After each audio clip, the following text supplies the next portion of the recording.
And Trump's tax plan was so good that even Apple's Tim Cook is offering bonuses and bringing thousands of new jobs to the U.S. Watch him try to admit it. There are large parts of this that are a result of the tax reform, and there's large parts of this that we would have done in any situation. Just come out and say it. The guy you can't stand did some good. I know it's painful to credit someone you hate. The media and tech companies, they're like children in high chairs, shaking their heads as Trump feeds them their vegetables. Yeah, it tastes bad, but it's good for you. Anyway, what did we get amidst this good news? Flake news. The enemy of the people was how the President of the United States called the free press in 2017.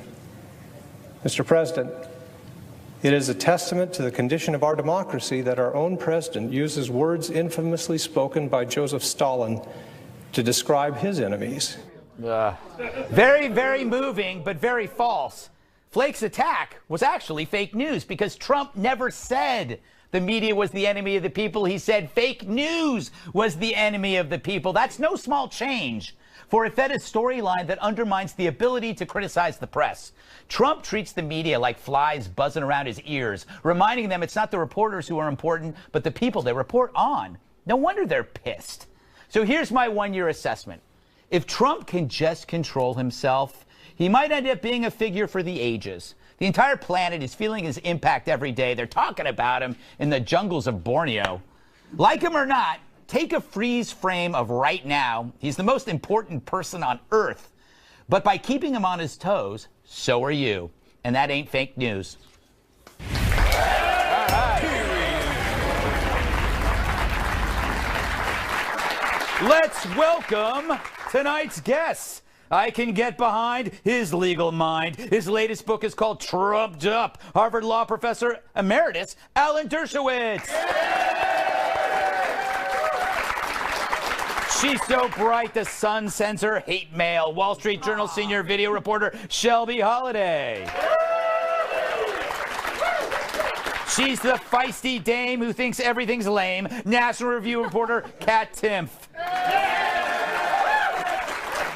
And an inner tube is his pinky ring. Former bodyguard and my massive sidekick, Tyrus. All right. Professor, you can comment on anything, but I want to pose a question to you that despite all these missteps that are happening constantly, when you step back, there seems to be a path of accomplishment, which to me is astonishing that given all this stuff that's going around, things are okay. You know what it is? It's like a drunk man walking a straight line in an earthquake. It's like both effects are canceling themselves out. So he just walks a straight line. Does that make sense? No. Okay. Thank you.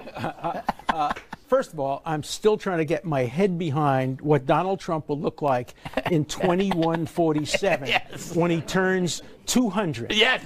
And you have to promise to put him on this show. Yes, we will. With his walker. Yes. And he'll come in and he'll look back. Yeah. And he'll look. I think this has been a very, very mixed year. Yeah. There are some very bad things. The statements he made about African countries are simply inexcusable. As the grandson of immigrants who came from what were considered S-hole countries back then and have accomplished a lot. Right. We should never judge people on the basis of national origin. I don't like the way he deals with immigration, the way he deals with people from foreign countries. On the other hand, I like the fact that he has the peace process moving a little bit in the Middle East. Maybe the recognition of Jerusalem will finally push the Palestinians to come to the bargaining table. Mixed record on judicial appointments. Mostly I don't like them, but a couple of them are not so bad. So it's a mixed record for me. I would say more on the negative than the positive side, but he has 3 more years. Prediction, only 3 more years. Ooh. In 3 years, he's going to get on national television. This is a professor. I'm just making. I like him a lot.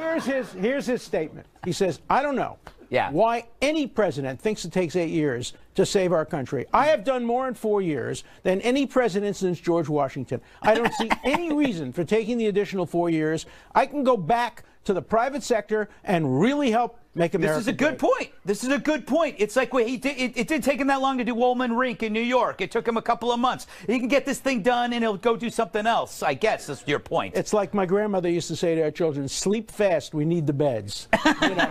So if he can get it done in 4 years, hey, he's going to not run a second time. Shelby, I have a theory that, kind of playing off what the professor said, is that he is kind of a jerk, but a lot of times your boss is a jerk and he gets stuff done. What's your take on it? He got a lot done. I just produced a video for the Wall Street Journal for this 1-year anniversary, and I felt like the dryer on the trampoline. But there was so much going on, and to recap a year in 4 minutes was nearly impossible, but also amazing to watch the market continue to go up. President Trump makes controversial comments. He's also a big cheerleader at times when things are going well. But the market, man, it just keeps going up. So I think that is a huge takeaway. It shouldn't be ignored. I do have a bone to pick with the fake news awards. You cannot come out with fake news awards and have the #1 fake news issue be an op-ed columnist. That is not a reporter. That is not news. You are undermining your entire point when you're but you overmine it when you pick Krugman, because boy does he deserve it. Guy might have said something that was not exactly right, but Krugman, he's not news. He's an opinion maker that everybody respects, no matter how crazy he is as he pets his cat. But why not call it fake media awards? And also, you have better things to do. I think it's fun. I get your point, though. I get your point. Kat, I want to talk to you about the health thing, but you can talk about whatever you want. He really is. He had that guy out there for an hour with Dr. Dreamy answering everything. Which is my nightmare. That's true. If I was ever in public office, they'd be like, oh, she's crazy, within about 3.5 minutes. I don't eat healthy. Sometimes I don't eat until nighttime because I'm too anxious. I have about 30 pairs of penguin socks that I wear year-round. I have a cat that I let sleep in bed with me, and if he doesn't sleep in bed with me, I can't sleep. I watch episodes of Bob's Burgers on loop every single day as I'm getting ready, as I'm in the shower. I'll play it real loud. The neighbors love that. The neighbor lady would come in as a witness on CNN being like, listen, the noise that's coming from her apartment. Thank God that we don't just let TV doctors diagnose us, because if we did, we'd all be screwed. That is so true. All right, Tyrus, a big finish here with you. I'm stuck on the whole, how many pairs of penguin socks? Between 30 and 50 from my Auntie Barbara. You want to make fun of my Auntie Barbara? She's a very nice lady. Thanks for watching, Auntie Barbara. Yes. Hey. And Uncle Frank. Yes, can't leave out Uncle Frank. So what do you think? I think even if you're a supporter of Trump, you would deceive yourself if you don't admit there is a sense of chaos. It's like you're in a bar in an old West, an old Western where at any moment things could start flying. I think, well, yes and no. And just to go back to one thing, I actually was irked out my mind with all the coverage on his physical. He passed his physical. Yeah.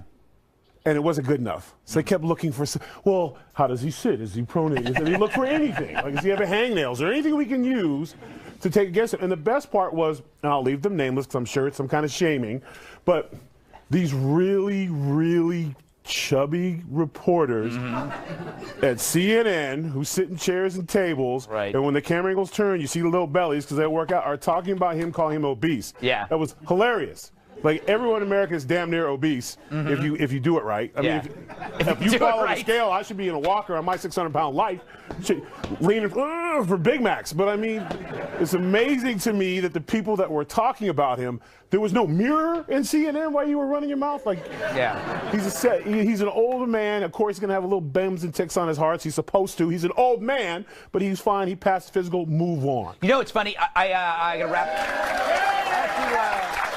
this up. I'm jealous that Trump can eat whatever he wants. I call this old school health. He's not personal trainer healthy that you see everywhere. Personal trainer healthy. They're muscular, but all they do is eat like strained kale.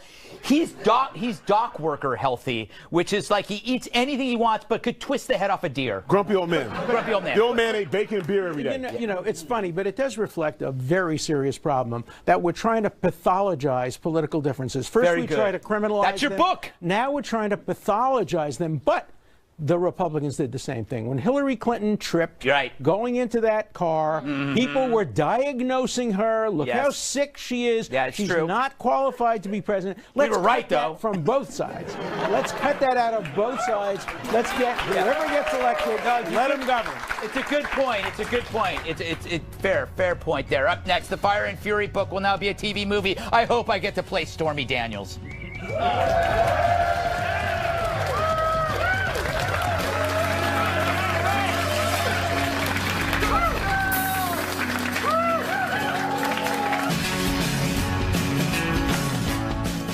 Like crap to a latrine, it heads to the screen. This week it was announced Michael Wolff's best-selling book, Fire and Fury, would be turned into a TV series.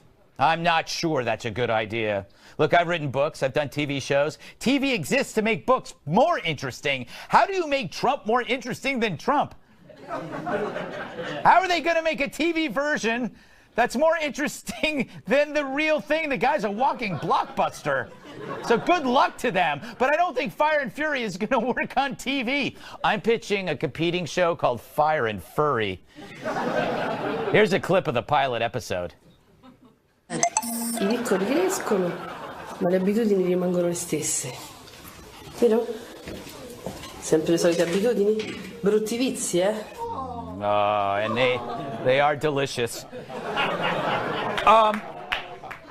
Shelby, my theory is that you can't. How can you make what's really happening better without making it up? Yeah. I have no idea. And I was talking to a friend in the publishing world, and he said you never usually see nonfiction books become something funny or comical. You know, all I can picture in my head is Veep for some reason. Yeah. Just something totally bananas. And he said, we just don't see that happening. It's a nonfiction book. But you never know. And I just think it's going to be hard to outdo whatever you're trying to do. You know, Alec Baldwin does Trump with a ream of writers, a team of writers, and Trump is funnier without that, Dershowitz, because he's real. Well, but you've adapted books into movies. I mean, could you do this? Only on one condition: if you could get Trump to play himself. Yes. Then he could be a great star. Yeah, that's so true. And you know, think of the career he has ahead. Can you get him to follow the script? Yeah, he'd be the worst actor. He'd be going, I don't like this. I don't like this. That didn't happen.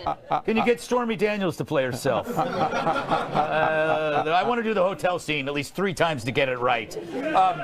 Tyrus. Yo. I only bring the because I just got this article on My Affair with Donald. Do you think that should be part of this, even though it wasn't in the book? Well, why not? I mean, that's the only kind of sort of maybe true thing about the whole situation. So it's literally Memoirs of an Angry Bannon is the name of the book. I mean, it's the movie. So the movie's going to be him pouting in the office next to the big office while they have a meeting. Yeah, that's true. I'm going to tell. I mean, and what kills me about that whole thing is like he paid off a porn star for having an affair. Would have been better if she'd been a housewife of 5. Would that have been a better affair? I didn't look at it that way. Cum de law lawyer has an affair with, well, that's fine. But you know, just keeping it real, if I was looking for extracurricular, I would go to a pro who's not going to want to date or graduate or call me all the time. So I probably would go there. I'm not saying I would. It's apprehensible. And I'm not saying he did either. But fellas, women, hear me now. If you're going to go out and date, go out and sneak around, you're going to sneak around with somebody who can come back home and ruin your life? Or you have a professional where you sign a disclosure and there's a medical test and everything's fine? If your tooth hurts, you go to the dentist? You know what? It's such a good point. Like, if you're a golfer, you're probably going to want to play with a professional golfer rather than like somebody. You got a toothache, go to the dentist? Yeah. But I think, you know, the interesting part of the book that I don't even know what that means. The interesting part of the book they actually could make a decent TV series out of is the 3 groups in the White House. Yeah. The Bannon group. Yes. The Ivanka and Jared group. And the Republican group. That was an Omarosa. insightful part of the book. She was her own group. She was her own group because nobody liked her. That might be the most fascinating part. We have no idea what she was doing. No, neither did she. Maybe we would learn. She brought her friends over to check out the rooms. Kat, where do you see this going? Is this happening? Would you watch? I only under one condition, and I have the perfect person to play Trump. Can we get it on the screen, please? Alf. There we go, right? Yes. They have the same hair. They kind of look alike. They have the same scallywag attitude. Yes. And for the Fire and Fury book, we keep the part about eating cats. Oh, that's all of the problems in the White House is because Trump eats cats. I didn't know that about it. That's what Alf does? Yeah, he's chasing their little kitty around for most of the series. Get with it, Greg. I'm sorry. I think, this could only work if they did it real time, like 24. So, you know, 24 was 24. They'd have to do it at night, and they'd have to replay the events of the day with actors. They'd have to do exactly the same day, because real life is better than whatever they're going to offer. I will stick my face in a beehive and play Bannon. Yeah, there you go. Stick my head in a beehive? It's the only way you're going to accurately depict. I mean, this is amazing. Let's have a lot of blushing going on. We got to go. It's still to come. A week ago, Hawaii told 1 million people they were all going to die, but now the story's already in the trash. We dig it up next.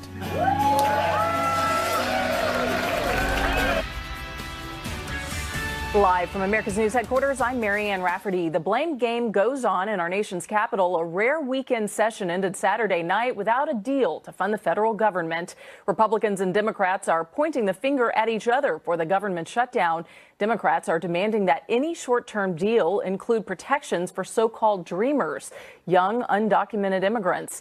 But Republicans say that's a non-starter. They won't make a deal on immigration until the government reopens. President Trump tweeting, quote, Democrats are far more concerned with illegal immigrants than they are with our great military or safety at our dangerous southern border. They could have easily made a deal, but decided to play shutdown politics instead. And if no deal is reached by Monday, about 800,000 federal employees will be furloughed. Congress returns to work Sunday afternoon. I'm Marianne Rafferty. Now back to the Greg Gutfeld Show.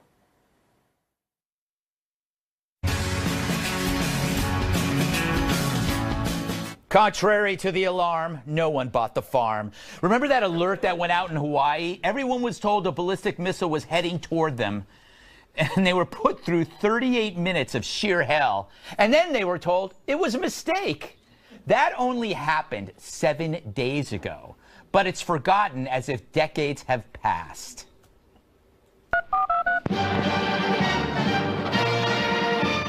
Beautiful Hawaii. Nothing but warm beaches and smiling faces. But not way back in the year 2018. Back then, technology was primitive to say the least. One unlucky chap clicked the wrong item on a computer menu and holy hula skirts, statewide panic. The emergency management employee had accidentally set a false alarm about an incoming ballistic missile.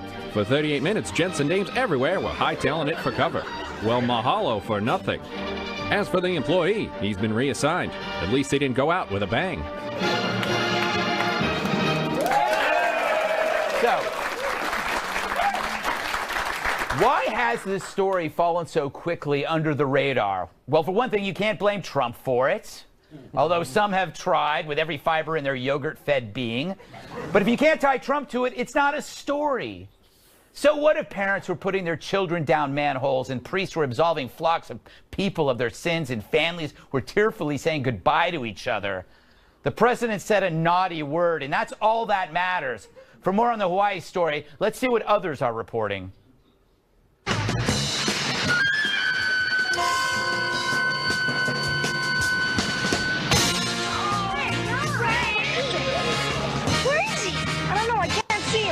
It all goes back to the little tiki doll, doesn't it? Tyrus, I can't believe that we don't talk about this. Is like, just because it was a false alarm, we're not taking it seriously. And you know what, the part that really bothers me is it took 38 minutes. Yes, and they knew 5 minutes. 38 minutes. Well, before that ballistic missile, that should be national security. I don't think your local state should be taking care of that, obviously. But in those 38 minutes, do you know how many marriages were ruined? Yes, true. You know that moment where you're like, I never liked your mother. I only stayed with you for the kids.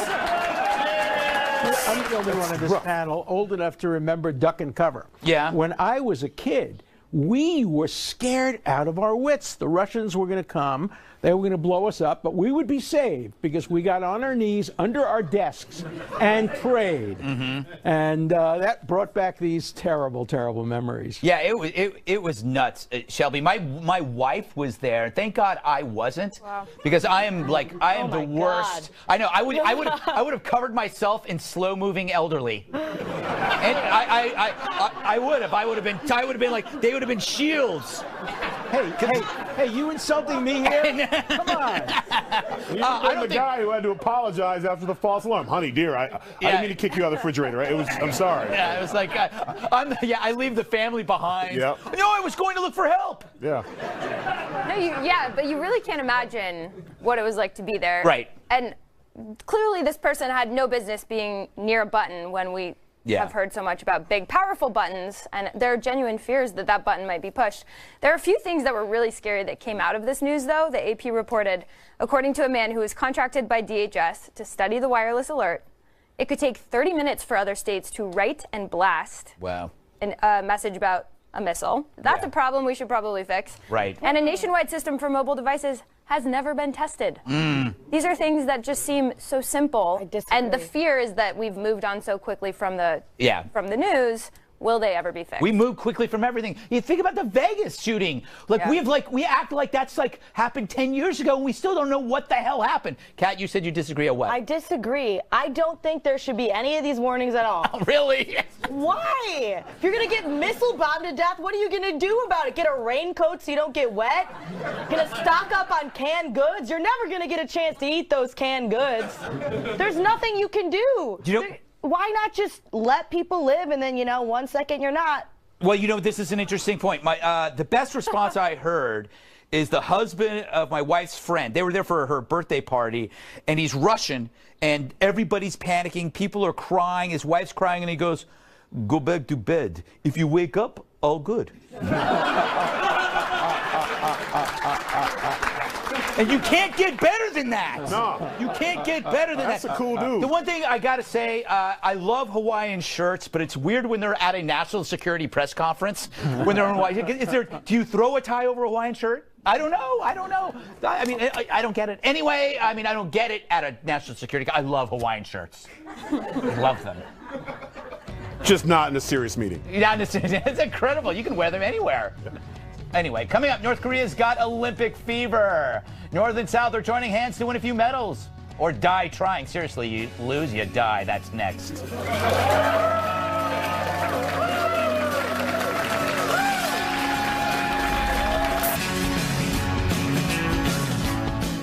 Their dear leaders sending cheerleaders. North and South Korea will march together under a unified flag at next month's Winter Olympics in the South. They've even agreed to field a joint women's ice hockey team. The North will also send 230 cheerleaders to their death. But a foreign minister says the world shouldn't be so naive about the North's participation. Adding, quote, "I believe that North Korea wants to buy some time to continue their nuclear and missile programs." Meanwhile, an American expert on North Korea may have come up with the best bloody nose option for a military strike against Kim Jong-un. Blow up his personal toilet. Apparently, all the pictures of Kim Jong-un at missile launches have one thing in common. Take a look at the back left of this picture. His porta potty is always nearby. As Jeffrey Lewis explains, taking it out will, quote, "send an unmistakable message. We can kill you while you're dropping a deuce." I'm never pooping again. As for the Olympics, they've added a new sport that promises to be a huge hit.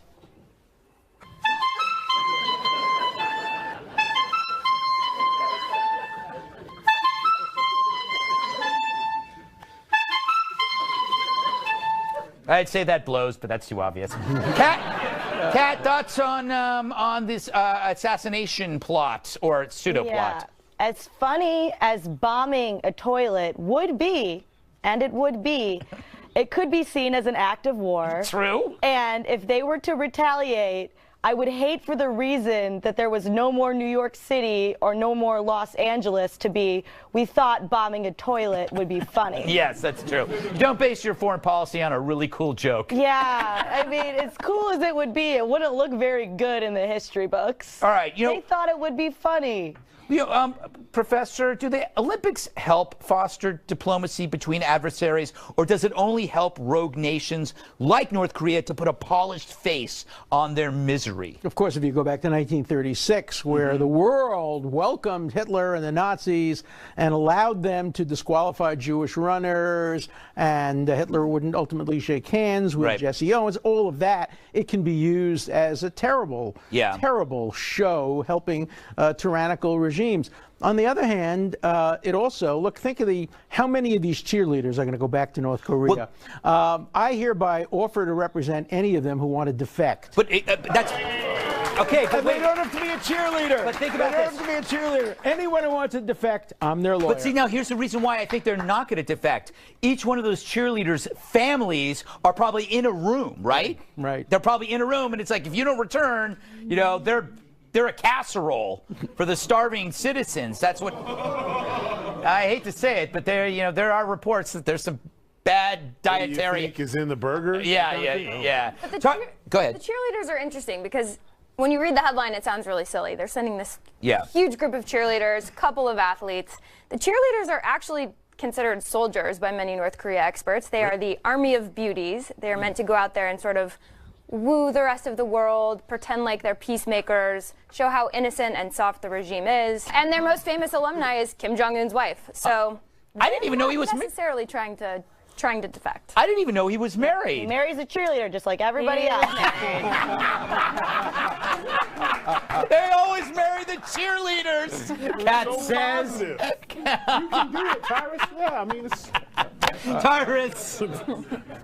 What do you... Okay, is this just a way for Kim Jong-un to just put off stuff to delay while he's still developing weapons? Look, I'm cooperating, but then he's actually doing something else. I mean, it's probably a little of that, but also at the same time, one of the things that has happened for him and his country is with getting sparring with the president of the United States and the leader of the free world, he has the spotlight right now. Yeah. So chances are, if he wouldn't have had the interactions that he's had with President Trump, none of this would be happening right now. I think you're right. He's trying to play a sympathy thing, and then you're 110% right. Every one of those cheerleaders, they got a reason to come home, or several reasons to come home, because once they get over there and they see a warm bed, 3 hot meals, free speech, TV. I mean, I don't know if you've ever been to the Olympic.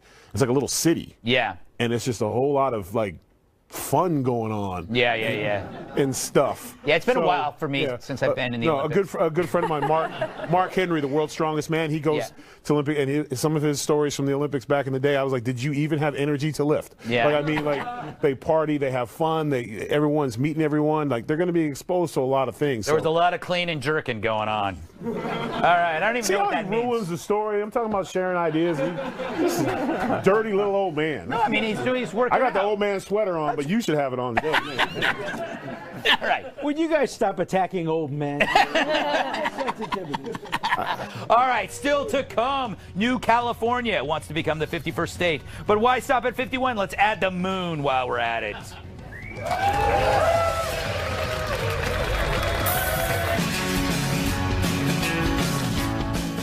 Would it be great to have a 51st state? I speak of the New California movement, which seeks to create a new state by separating California's rural areas from its metropolitan coast. Its founders, it's really just 2 guys, cite overtaxation, regulation, and mono-party politics as the reason for the split, which are all good reasons for pulling out. California was once... Stop it!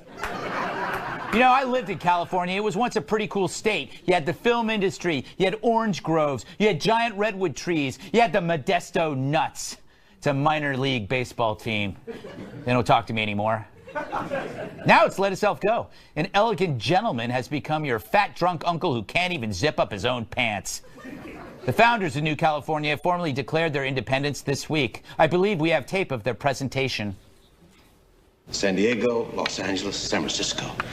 Everything on this side of the line is just hundreds and hundreds of miles of worthless desert land, which just so happens to be owned by Lex Luthor Incorporated. Wow. I didn't know Superman was in Deliverance. Hey, Very good. California, it's gotten too big, Professor Dershowitz. It's like you imagine Siamese twins, right? And one of your twins got really, really fat. And you go like, okay, it's time to split. We're calling the doctor. Look, there are people in California who want to not have a separate state. They want to secede and have a separate nation. They would be, what, the 7th, 8th largest economy in the world? Yes. They would be among the top population nations in the world, and they could legalize marijuana without any concern from the federal government. In the world? Shelby, this could be a great contest to see. You have the two states split. Which one would do better? One with like free market, free market, free mind mentality that Professor Dershowitz discusses, or big government intrusion of the other kind of California? That's a good question. I mean, I think this is what happens when you overtax your citizens, can't balance your budget. People get really frustrated. They want to leave. But if you look at the plan that these new California guys released, it's literally a 5-page sloppy PDF. Is that all you need? It looks like something a third grader put together. So I think they have a little ways to go in filling in the details and convincing people this is a good idea. But also, all the wealth is on the coast. Yeah. So they would also have a bit of a reality check when they start realizing what their resources are. But how big was our Declaration of Independence? Bases. Wasn't that one sheet? It was a much more intelligent sheet. Really? I'll have to say that. I think it was written on a cocktail napkin, if I remember correctly. I believe that you're right. Yes. Yeah, they all had. Everything good is written on a cocktail napkin. Tyrus? What? I don't know. You want me to follow up with that? Yes. Look, I grew up in California. I still have my California driver's license. I vote absentee ballot. Like, I'm still a Californian. And they do this. I grew up with this constantly. At one point, Northern California was pissed because Southern California was taking all their water, so they wanted to split and be Northern California, Southern California. Then some genius came up with the 6 states. We're going to have 6 new states in California. You know, Texas did this, but a few years ago, Texas wanted to succeed because it seems like whenever someone doesn't get their way, they want to pack. That's the way America is now, apparently. When you don't get your way, you pack your bags and you go home. But so they're now not leaving. No, they're just saying we're not being a part of this anymore. No, they're still going to be a state. Family Guy, he did that too. They're going to be a state. That's good. It's good. They're moving out of that. They're not moving out of the house. They're getting their own room. Yeah, but it's not the way I like it, so I want it. I would be pissed. As a Californian, I am tired of California when I go there. It's like people, I had to move out of California because I couldn't afford to live there. I couldn't afford to buy the house that I grew up in. But what did you do? I sold it for a lot of money. Called Greg, or did you move to New York? I moved. The thing about America, there's like 49 other choices. Yeah, you got to move. You're not going to get it. They're not going to split. I think that's the moral: is you got to move, Kat. Yeah. You must move. Is that my question? Yes. No. You know, Virginia split off from Virginia, became West Virginia, right? Maine and Massachusetts. Yes. Split. Dakota Fanning left North Dakota. It just blows my mind, like you said with the PDF, that there are actually people out there who are spending their time doing this. Really? Yeah, like you've spent time on worse things. 100%, and that's exactly my point. I was like, these people must have no psychological noise. They must have no social traumas to deal with. They must have other lives. Who gets and spends their free time thinking, you know what, I would like to make a PDF about creating my own state, and I'm going to do it. I think this probably the I like best these people. I agree. The best people. You should have them on the show and interview them. I will. You know what? You're right. You know, it's like the people who do C-Lab. Let's get to the bottom of this. Do C-Lab? It's much better than anything I do. And then when you ask them one wrong question, they're going to form their own Greg Gutfeld show in the corner.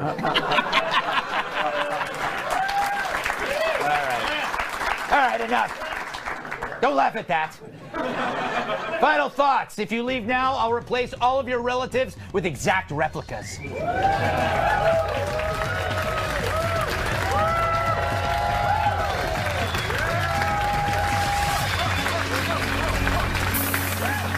Audience, email Greg Tix at foxnews.com. I'll see you Monday on the 5 at 5 p.m. Eastern. We're running out of time, so...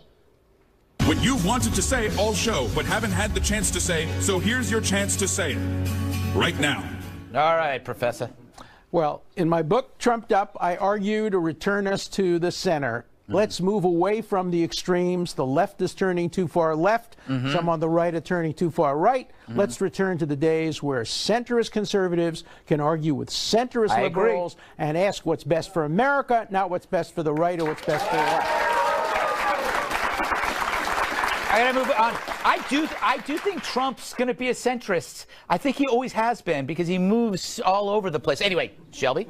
For my final thought, I think I'll go back to the beginning of the show. You said if Trump can control himself, yes, he could be a great president. And I think that's a big key. And people don't really take it seriously. But after producing this big video of the year of Trump, I truly think if Trump can get his act together on Twitter, not say offensive things, not pick so many fights, we could have a great year. Yeah, I think so too. All right, Pirates.